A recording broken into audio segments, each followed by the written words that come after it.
Chapter 9: How to Make Good Campaigns for Food Products, Tourist Destinations, and Proprietary Medicines. Most of the commandments in this book, and the research from which they derive, have to do with advertising in general, but every category of product presents its own special problems.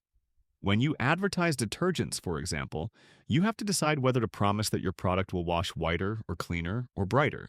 When you advertise whiskey, you have to decide how much prominence to give to the bottle. When you advertise deodorants, you have to decide how much emphasis to give to deodorizing your customer and how much to keeping her dry. Food products. The advertising of food products presents many special problems. How, for example, can you make food look appetizing in black and white on a television screen? Can any combination of words persuade the reader of your advertisement that a food product tastes good? How important are promises of nutrition? Should you show people eating the product? I have tried to answer such questions by research. What I have so far learned can be boiled down to 22 commandments. Print. 1. Build your advertisement around appetite appeal. 2. The larger your food illustration, the more appetite appeal. 3. Don't show people in food advertisements. They take up space that is better devoted to the food itself. 4. Use color. Food looks more appetizing in color than in black and white. 5. Use photographs. They have more appetite appeal than artwork. 6. One photograph is better than two or more. If you have to use several photographs, make one of them dominant. 7. Give a recipe whenever you can. The housewife is always on the lookout for new ways to please her family. 8. Don't bury your recipe in your body copy. Isolate it, loud and clear. 9. Illustrate your recipe in your main photograph. 10. Don't print your recipe over a screen. It will be read by far more women if you print it on clean white paper. 11. Get news into your advertisements whenever you can. News about a new product, an improvement in an old product, or a new use for an old product. 12. Make your headline specific rather than general. 13. Include your brand name in your headline. 14. Locate your headline and copy below your illustration. 15. Display your package prominently, but don't allow it to dominate your appetite photograph. 16. Be serious. Don't use humor or fantasy. Don't be clever in your headline. Feeding her family is a serious business for most housewives. Television. 17. Show how to prepare your product. 18. Use the problem-solution gambit whenever you can do so without being far-fetched. 19. Whenever possible, give news and play it loud and clear. 20. Show your product early in the commercial. 21. Don't use sound for its own sake. Only use sound effects which are relevant to your product. The perking of a coffee pot, the sizzle of a steak, the crunch of cornflakes. 22. Commercials are for selling. Don't allow entertainment to dominate. Tourist destinations. Experience as the advertising agent for the British Travel and Holidays Association, for Puerto Rico, and for the United States Travel Service has led me to certain conclusions as to what makes for good tourism advertising. They may be summarized as follows. 1. Destination advertising is bound to affect the image of the country concerned. It is politically important that it should affect it favorably. If you run crummy advertisements for your country, you will make people think that it is a crummy country. 2. Tourists do not travel thousands of miles to see things which they can see next door. For example, people who live in Switzerland cannot be persuaded to travel 5,000 miles to see the mountains in Colorado. Advertise what is unique in your country. 3. Your advertisements should establish in the reader's mind an image which she will never forget. The period of gestation between exposure to an advertisement and the purchase of a ticket is likely to be very long. 4. Your advertisements appear in media which are read by people who can afford to travel long distances. These people are well educated. Do not insult their intelligence. Write in adult language, not in the cliches of conventional travel advertising. 5. The biggest barrier to international travel is cost. Your advertisements should help the reader to rationalize the cost of his journey by selling its cultural and status overtones. 6. Patterns of travel are peculiarly subject to fashion. Your advertisements should put your country on the map as the place where everybody is going. Bandwagons work like magic in tourism. 7. People dream about faraway places.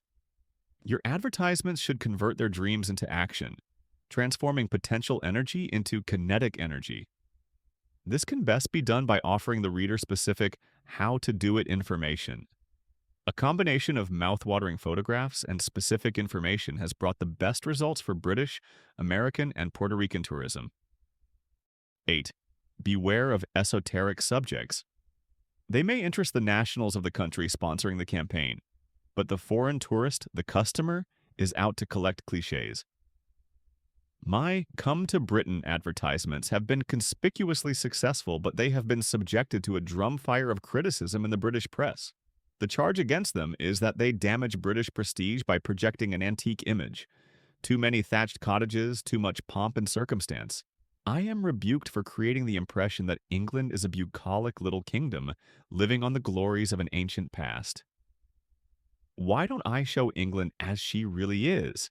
The vital, industrialized welfare state which has given the world penicillin, jet engines, Henry Moore, and atomic power stations? While this kind of thing might well be politically valuable, the only purpose of our campaign is to attract tourists, and no American is going to cross the briny ocean to look at a power station. He would rather see Westminster Abbey. So would I. When deciding which countries to visit when he goes abroad, the American tourist is influenced by his attitude to the local inhabitants.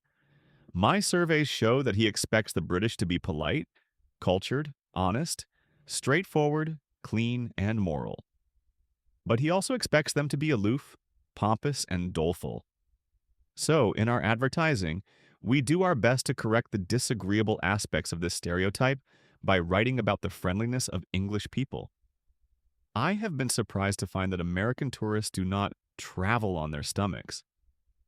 As the graduate of a French kitchen, I find it difficult to believe that so many American tourists actually like English cooking better than French cooking, but such is the case. They cannot read French menus and they detest rich sauces. Nor is England at any disadvantage vis-a-vis the French when it comes to quenching the thirst of the American tourist. He may not appreciate English beer, but he would rather drink Scotch whiskey than claret, a preference which is shared by an increasing number of Frenchmen. We live in terrible times. I once found myself conspiring with a British cabinet minister as to how we might persuade Her Majesty's Treasury to cough up more money for the British travel advertising in America. Said he, "Why does any American in his senses spend his vacation in the cold damp of an English summer when he could equally well bask under Italian skies? I can only suppose that your advertising is the answer." Proprietary medicines. Advertising drugs is a special art. Here, stated with the dogmatism of brevity, are the principles I recommend to those who practice this art. 1. A good patent medicine advertisement seizes upon the compelling difference between your brand and its competitors. 2. A good patent medicine advertisement contains news. The news may be a new product, a new aspect of an existing product, a new diagnosis, or a new name for a familiar complaint, like halitosis. 3. A good patent medicine advertisement has a feeling of seriousness. Physical discomfort is no joking matter to the sufferer. He welcomes recognition of the reality of his complaint. 4. A good patent medicine advertisement conveys a feeling of authority. There is a doctor-patient relationship inherent in medicine copy, not merely a seller-buyer relationship. 5. The advertisement should not merely extol the merits of your product, it should also explain the disease. The sufferer should feel that he has learned something about his condition. 6. Do not strain credulity. A person in pain wants to believe that you can help him. His will to believe is an active ingredient in the efficacy of the product. That's it for today. If you enjoyed this video, you might want to check our link in the description, where you'll find many other fundamental advertising books in different languages. And don't forget to subscribe to the channel for more persuasion and marketing-related content. Thanks for watching, and I hope to see you again in the next video.